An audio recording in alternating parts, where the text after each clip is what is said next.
It was Christmas Eve in San Antonio.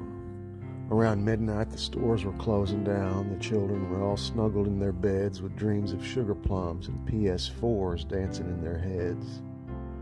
The whole world sleeps on Christmas Eve, it seems.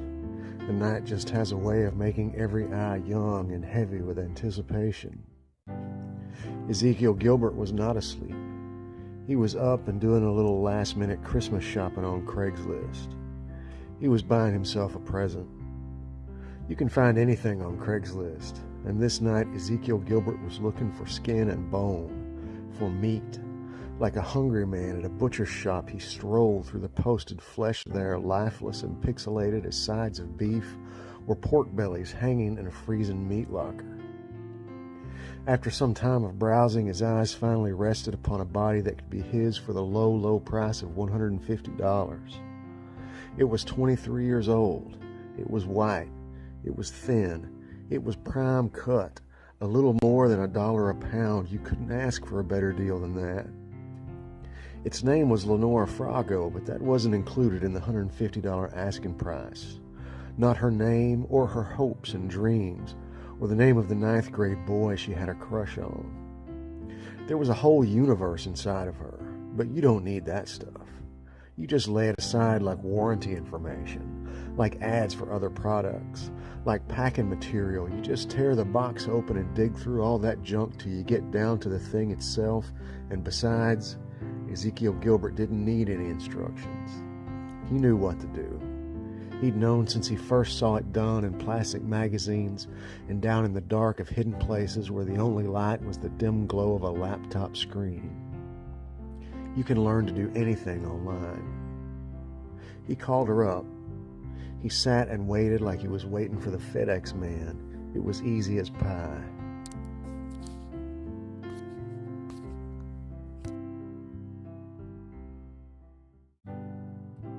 She came in the house as advertised, wrapped in skin and cellophane like a brand new doll. Barbie for sale. She cooks. She cleans. She'll do whatever you want. And Ezekiel Gilbert had things in mind, things you don't see printed on the back of the box. Money first, she said, cash only. And then we don't know what happened after that. We don't know what made her change her mind, what made her grab the money and turn and bolt for the door. She was a defective product, factory reject, misfit toy, and we don't know what she was thinking because she never spoke another word in this life. Ezekiel Gilbert gunned her down with an AK-47 while she sat in her car in his driveway, trying to get it into reverse, trying to get out of that place and away and back up on the shelf where better men might try to buy her, maybe put a ring on her finger, take her home to mama. We don't know, and how can we? It's as mysterious as gravity, this thing, this soul, this mystery wrapped in skin and binary code. The bullet struck her in the neck. She was left brain dead and paralyzed like some toy that don't run anymore, like some jack-in-the-box that stays in the box no matter how many times you wind it. After several months of trying, her family got tired of winding and they pulled the plug, and Lenora Frago was no longer for sale. Ezekiel Gilbert stood trial and was found not guilty of murder. Under Texas law, the killing was justified because Gilbert was simply trying to retrieve his stolen property. There was only one of her, Lenora Frago, and now there are none. The patent is lost. Copyright expired. We couldn't make another one even if we wanted to, and we don't really want to. Let's be honest, we didn't want her. Not for $150.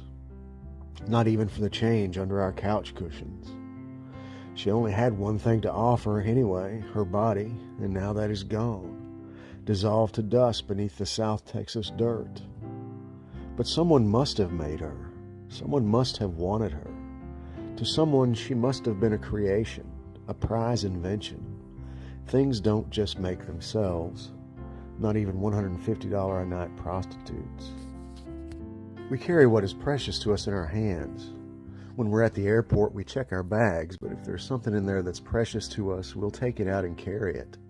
Something fragile, something irreplaceable, some heirloom or precious gift. Our children, We'd never check our children in his baggage. No, I'll carry that, we say. Jesus said in the Gospel of John that I give them eternal life, and they will never perish, and no one will snatch them out of my hand. Where do we write something if we really want to remember it? Where do we write it if we need to write it quickly? We write it on our hand. That phone number on the billboard you passed at 70 miles an hour. The address of a friend who is deep in the throes of suicidal depression. The answers to that test. We only write what is important to us on our hands. We only write that which we don't want to forget there. God says in Isaiah chapter 49, verses 15 through 16, "Can a woman forget her nursing child and have no compassion for the son of her womb?